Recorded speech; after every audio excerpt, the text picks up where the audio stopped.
This week on Cooking with Kevin, Chef Kevin introduces his famous Southwestern chili and chocolate cream pie. He throws in lots of ground beef and local corn and shows how it can be cooked in a crock pot. He also throws on some delicious whipped cream on the pies.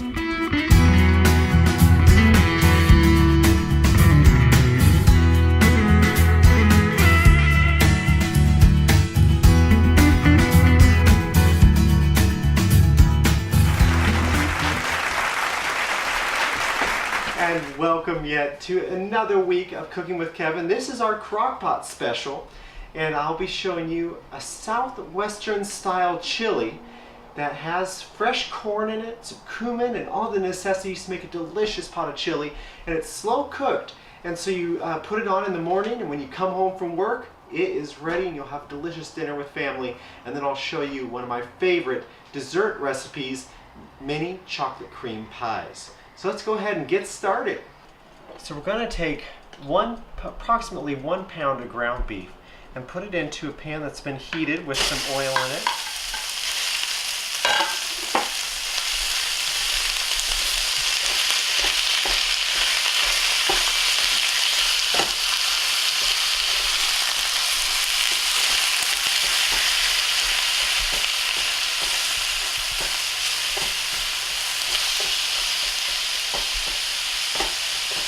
Once it's started to brown a little, we're going to start adding some seasonings to this. So we're going to add 1 tablespoon of dried basil, 3/4 teaspoon cumin, 2 tablespoons dried oregano, 1 tablespoon chili powder,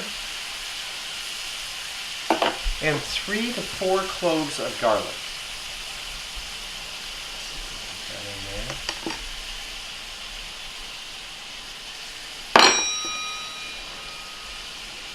And we're going to mix this in well and brown it. The reason for putting it on the meat when it's still raw is that it will really absorb the flavors and make it a lot more delicious in your chili. So while I'm having this brown and combined with the flavors, let's send it to Julie, who's going to give you a very informative segment. Julie, what do you have for us today?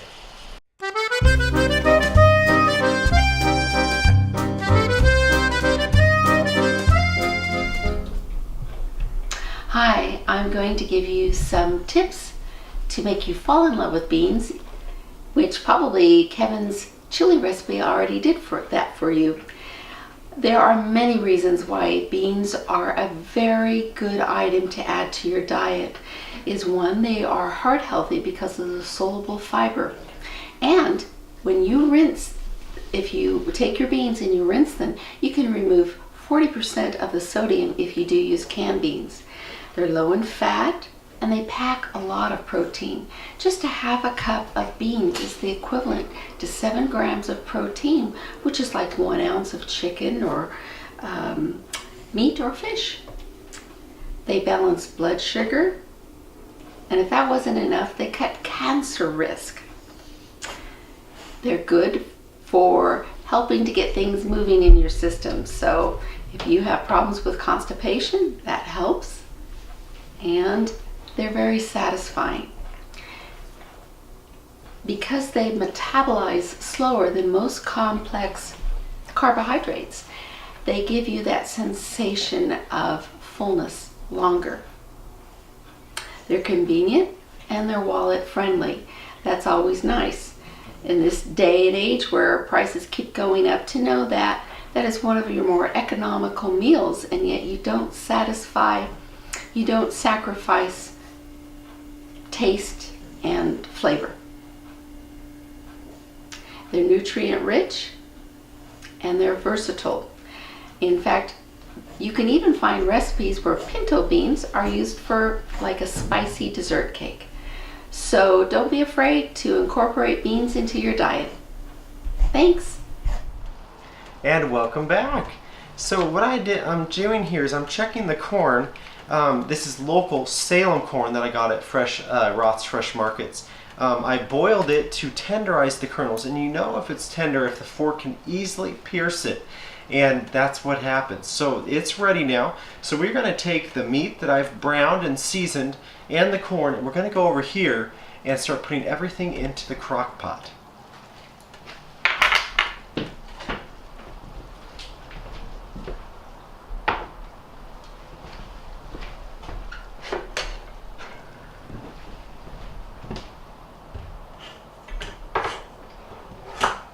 Alright, so what we're going to do now is we're going to take 3 14.5-ounce cans of petite diced tomatoes, any brand will do.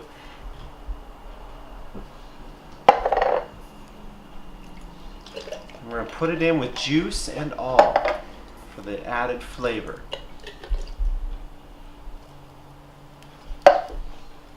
Then we're going to do 2 cans of chili beans. These ones were on sale. They're organic. You don't have to do organic. And this one will be juice and all as well, because the chili beans have added seasonings in the can with the beans that help flavor the chili.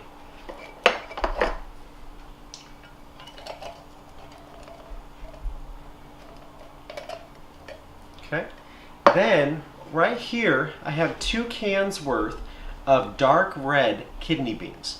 I've drained and rinsed them in this strainer, and I'm going to go ahead and pour these in as well.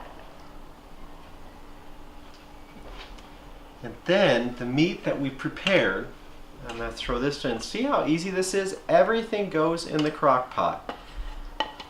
And you just cook it for, 8 hours, and voila, you have delicious chili.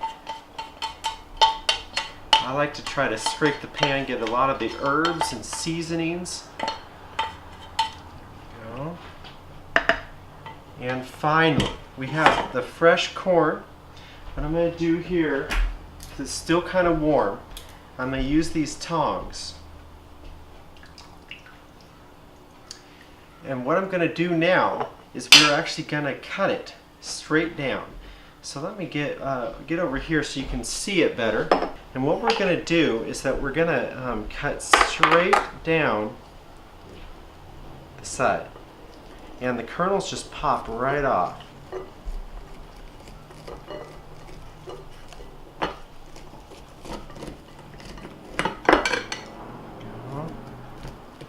Sometimes you can get them just to pop off too, if you push just at the right amount of strength and angle.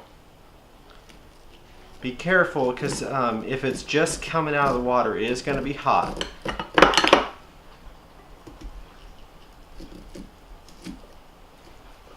You want to get as much of the kernel as you can for the juice and flavor. You can just cut this directly into the crock pot, but I like to kind of just have it all in a joint bowl and then pour it in. We have one more to do. Get it out of the water here.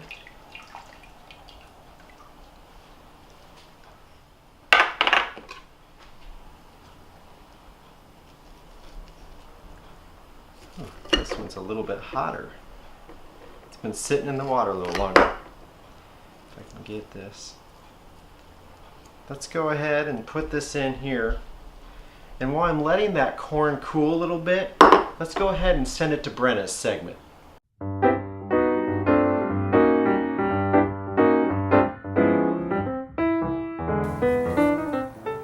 Oh hey guys, it's Brenna again. I'm here today to talk with you a little bit about the avocado. As you can see, it has this lovely dark green skin that's really bumpy, but if you look at the inside, it's bright green, kind of like a pear. That's why they're also known as the alligator pears, but we'll call them avocados today. America is actually not the #1 producer of avocados. Mexico comes in at #1, with California a really close second. What you may not also know about the avocado is it's not a vegetable. It's actually a fruit. As you saw before, there's a pit in the middle of the avocado. It's also high in unsaturated fats, which is really great, 75% of the avocado. So it gives a great protein source. It's the highest protein source for a fruit. So if you're interested in trying something new, slice up, dice up, or however you want it, mash it up. Try it on your chili today. Kevin, you may not try this today, but you guys take it home. Have a good one. It is smelling good. It passes my smell test. That is a great way of finding out if it's been seasoned right.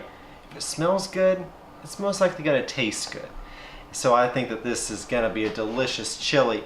I finished that other corn, ear of corn, and put it into the chili. And what we're going to do now is we're going to cover it and cook it on low for 2 hours. Then we're going to add 3 tablespoons of white sugar to it, and then finish cooking it for an additional 6 hours. And man, it will start smelling up your house with that delicious aroma. So let's go ahead and seal this up. And while I'm finishing this up and getting ready for the mini chocolate cream pies, let's send it to our comment page. Send us any questions or suggestions you might have.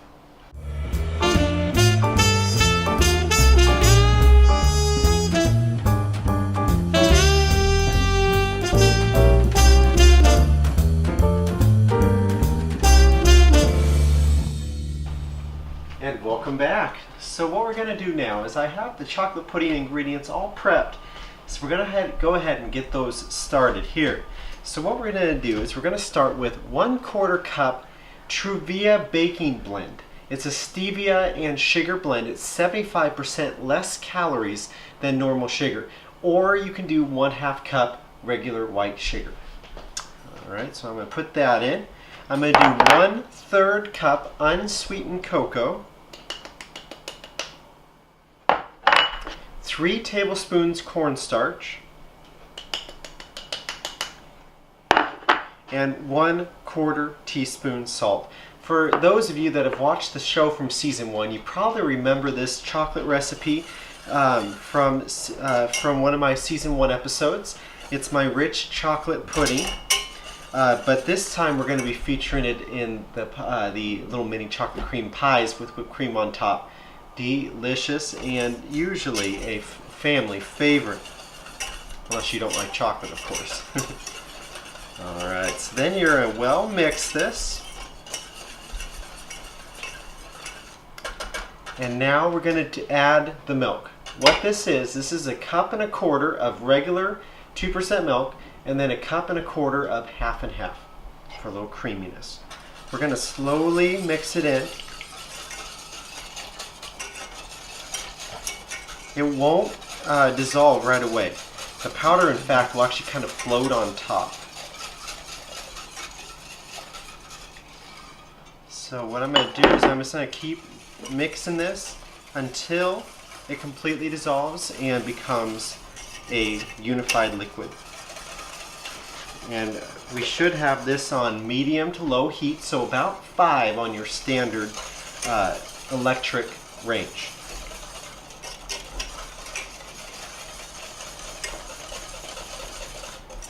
This is one that you need to constantly stir because it actually burns pretty easily if it's not always moving. There we go, it's starting to dissolve. This is definitely a good time to work on your arm strength. A lot of mixing is involved here.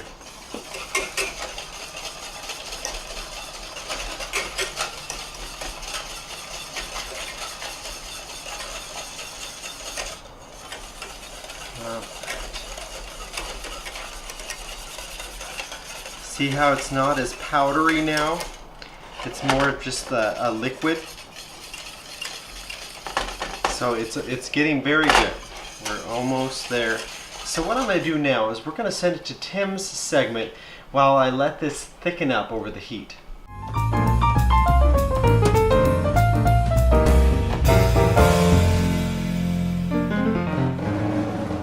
Southwestern cuisine in the United States is also referred to as New Mexico cuisine or just Southwestern. Not really much difference. Just depends on the state where you're eating it at. They call it their own cuisine. The cuisine in the Southwestern United States is just a more rustic feel to it. It just means that it adds more meat, which America, we love our meat, so why not add more meat. Anyway, so You know, a lot of the West Coast, California, southwest part, Arizona, New Mexico, is where you hear the term Southwestern, because it's just the origin of where you are. You know, we call it Northwestern food, Northeastern, you know, Midwestern. So, you know, it just doesn't matter where you are. It just pretty much just add more meat to your chili that Kevin's making. Anything. Just, you know, we like our pork and chicken is what really makes it Southwestern. So Southwestern style is a big, huge thing on the West Coast, mainly California, Arizona, New Mexico.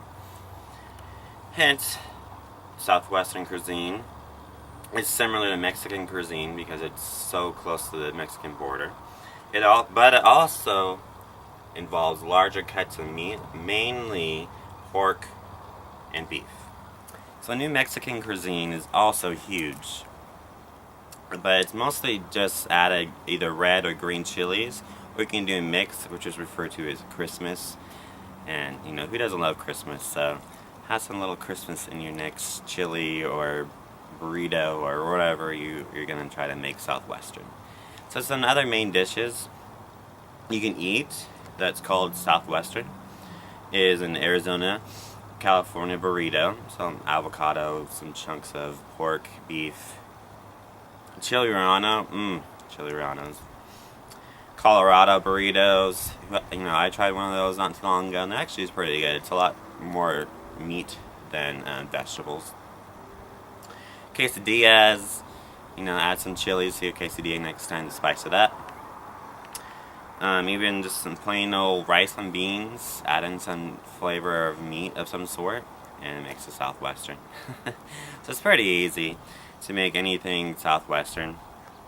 You know, you can find, New Mexican cuisine is not only popular in the southwestern parts, it's also popular in New Mexico, Colorado, Utah, Texas, even here in Oregon and Washington. So it's kind of, you know, it's mostly a southwest, northwest, kind of western part of the U.S. style of cooking. So next time, just add a little more pork, beef to your enchiladas.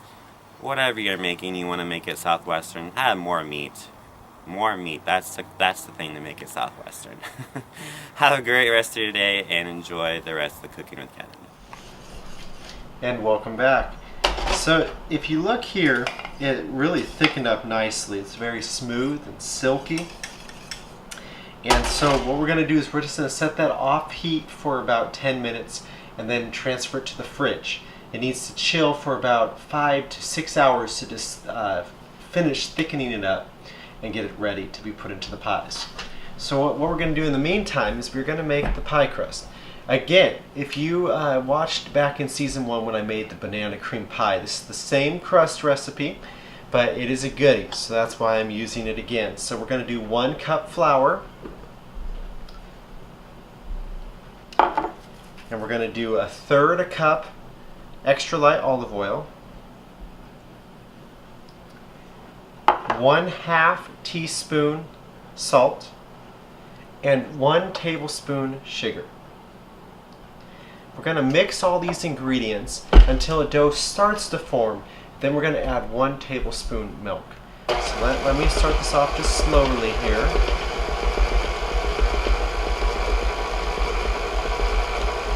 And I'm going to add in the 1 tablespoon milk.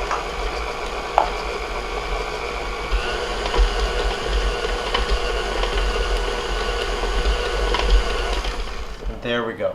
You do not want to overmix pie dough. It makes it tough. So you want to just mix it until the dough forms and then stop. This is a crumbly pie crust, if you remember from season 1, to where it's not going to make a solid ball. So then you're just going to put crumbs into these pie pans. I have little small mini ones, but you can do one big one as well. And you'll press it in. So let's let this pie crust rest for just a couple minutes. While we're doing that, we're going to send it to the trivia question.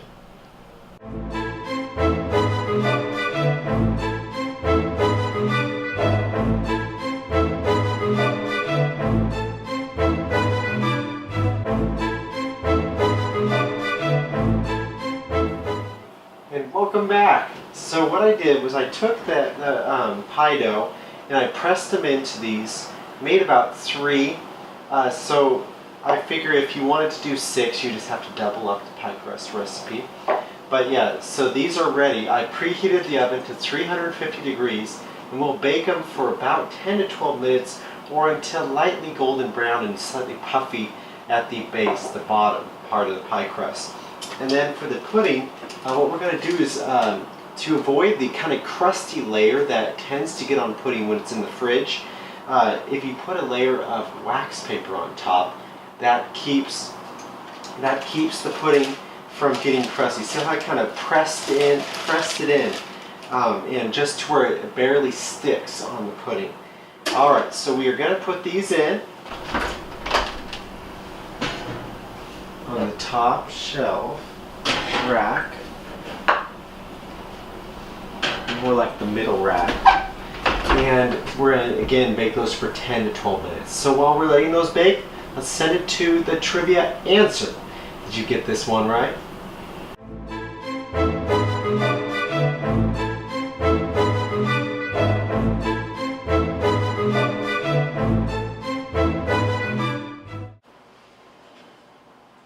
Hey, and welcome back. So I just got the pie crust out here, and see how they are just golden brown on the edges? That is what you want. So we are going to take the pudding now. This I've chilled for about 6 hours, and I'm going to plop it right in there. I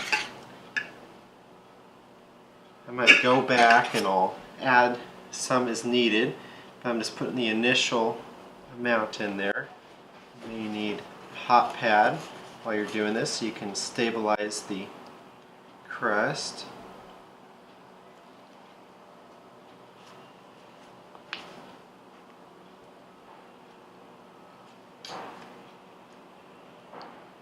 So this is delicious just with the chocolate pudding in the pie crust, or you can make up some whipped cream and slather that on top, which I recommend. It's delicious. It kind of helps bring some creaminess into it. This is a very rich chocolate pudding. It's definitely for the chocolate lovers. It's like a dark chocolate pudding. But that way it's healthier for you. It has some more antioxidants. It's more guilt-free.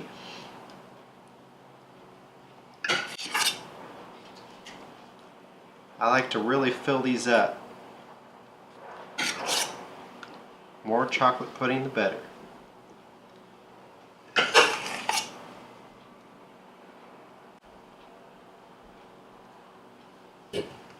Alright. And what I'm going to do here, I already whipped up some whipped cream. We're going to put enough to cover the top.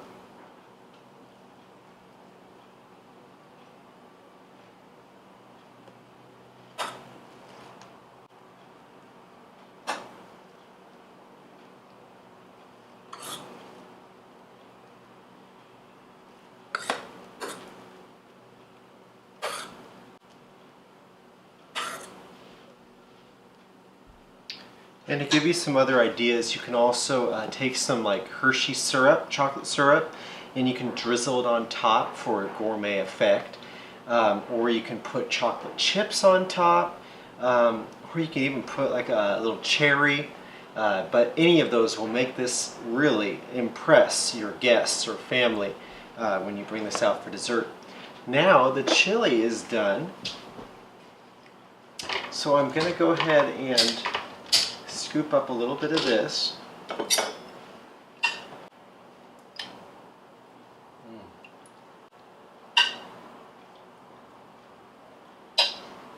And there you go.